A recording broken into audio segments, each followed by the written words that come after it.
Dahil nainganyo ako sa dami ng mga hinog na bayabas nila sa loob ng farm, may naalala akong isang klase ng putahe na madalas ding lutuin ng airmats ko dati. Ito yung mga putahe na kinalakihan ko na pag niluluto na ni Airmats, naiinis na ako kasi hindi ko talaga gusto yung amoy.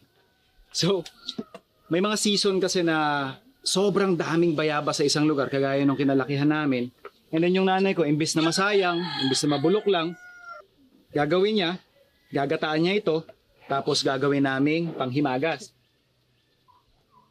So ngayon, sabi ko, bakit natin ililimit sa dessert yung bayabas? Again, pag season niya, napakamura sa palengke, pinamimigay lang yan, tinatapon lang yan, hindi pinapansin. Eh kung gawan kaya natin ang diskarte na gawin natin siyang ulam. So for our bayabas, gagawa tayo ng 2 putahe, isang panghimagas, at isang pangulam. So tinatanggal ko lang yung pinakabuto niya. And wag niyo siyang itatapon kasi ito, kung mapapansin niyo, yan o, ang lakas ng amoy niya. Tapos kung mapapansin niyo yung laman niya, marami ka pang mapapakinabangan. So definitely, sayang yan kung itatapon niyo lang. Gagamitin natin yan mamaya. Pwede niyong hiwain to ng mas maliit.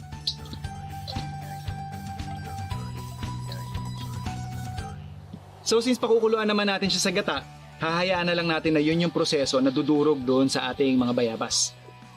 And then after nun, saka natin siya titimplahan according doon sa type ng dish na gusto natin. If you have coconut milk, pwedeng yun muna yung gamitin ninyo. But since marami tayong gata dito, gusto ko creamy na siya kaagad. So yan lang muna. Coconut milk, coconut cream, and yung ating bayabas. Pakukuluan natin hanggang lumambot. So, tatakpan lang natin siya for 30-45 minutes, saka natin siya babalikan. So sir, pansin ko lang may ilan din kayong beds dito specifically for azolla. Yes po, yes po. Azolla po is a type of water fern na napakadali pong padamihin. Yeah. Actually, nag-start po kami 2 maliit na container lang. Ngayon po, ang dami na Opo. namin, ang nilalagay lang po namin dito, again, yung dumi po ng rabbit. Yes. Tapos minsan, yung water sa fish pond, inuhulog din namin. Saan niyo po siya ina-apply pa?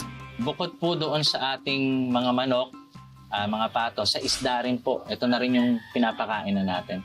So, ang laki po ng tulong kasi hindi na kami bumibili ng mga commercial na feeds na medyo mahal din, may kamahalan. Ito po, since pinakain namin sila ng azolla, 1 year po kasi hindi nangingitlog yung aming mga manok, pato. Talaga? Nung nag-start po kaming magpakain consistently ng azolla, sunod-sunod po lahat sila nangingitlog na ngayon.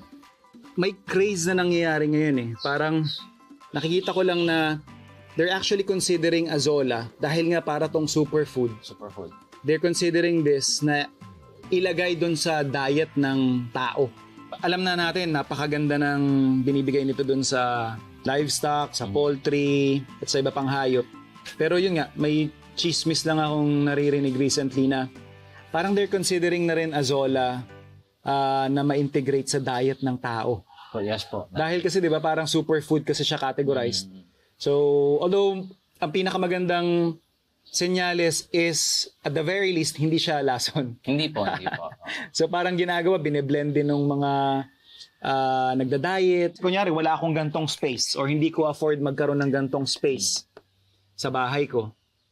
Paano po ako makakapagparami ng azolla? Actually, kahit po sa mga drums or batya lang, pwede Timba na. lang, no? Pwede na. Trapal lang po ito. Trapal na nasa hollow pinatong blocks. sa hollow blocks lang po. So, hindi naman siya, hanggat hindi po kailangan gumastos talaga, whatever's available po sa paligid, talagang pwedeng gawin. Improvised. Ito, lahat ng mga kasama ko dito kanina pa nababaliw dun sa amoy na nilalabas itong niluluto natin. Tingnan natin. Woo! Ayan, kanina pa nila naaamoy yan. Kanina pa rin sila nananabi. Ayan, makikita nyo yung ilalim. Kumbaga parang nagmamantika na yung ating gata. Basically, at this point, ihahabol lang natin yung pinaka dagdag pampalasa rin natin. Nakakaraniwan, itatapon lang ito, pero we wanna make sure na ma-exhaust natin yung lahat ng flavors. Pero dahil pakukuluan naman natin siya, palalambutin natin, hahayaan na lang natin na yun yung lumusaw. Ayan o. Yung bango niya mas fresh, mas light. So magdadagdag to ng karakter doon sa napakalalim, napaka-creamy na ginagataan natin. Pwede nyo rin tong i-blender na lang. Lahat sila magkakasama na. Yung laman, pati yung mga buto. Kung ayaw nyo na ng gantong proseso. Ayan. So nakuha ko na most nung ayan o.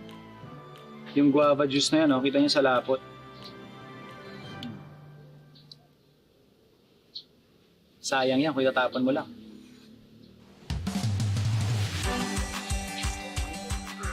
And ito, nandito na yung kumbaga lahat ng pinakalasa ng ating bayabas. Hahatiin na natin siya. Isa para dun sa savory and yung matitira dito sa kalan para sa dessert. So ito yung ating pang savory. Ang pinakamaganda kasi dito, tig-isang ingredient lang yung maghihiwalay sa kanilang dalawa. Same process, pinalambot lang siya sa gata. Pero itong dessert natin, it's either gumamit kayo ng asukal o in this case, mas gusto kong gumamit ng condensed milk.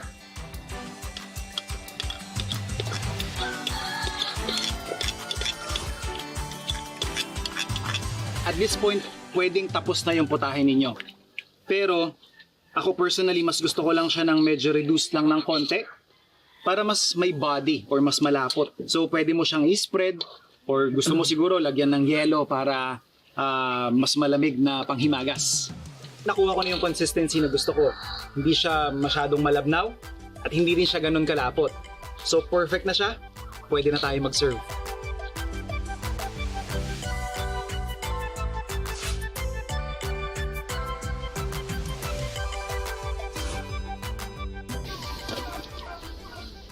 And para dun sa ating savory, kagaya na sinabi natin, same process. Pinakuluan, pinalambot sa gata. Yung isa kanina, dessert, nilagyan natin ng condensed or asukal. Ito naman, pag-oong alamang. Definitely, pwede nyo rin siyang lagyan ng mga panggisa, bawang, sibuyas, luya. Pero sa akin, satisfied na ako ng ganito kasimple. At ganito ka low maintenance yung recipe natin. Kasi di ba may sinantol, ito binayabas. So ganun lang din, yung concept is to reduce hanggang makuha mo yung consistency na gusto mo. Sa akin, since pang-ulam yung iniisip ko sa kanya, gusto ko mas buo, mas chunky, and less saucy, kumbaga yung kalalabasan niya. So, tayo lang natin, pwede na tayo mag-serve. So additional tip lang din, ang pinaka-hinahabol ko dito or yung hinahanap ko is, ayan, yung medyo naglalapik yung gata niya. So nakikita na natin, ang ganda na nung pagkaka-brown doon sa ating pan. Pwede na ako mag-plate at mag-serve.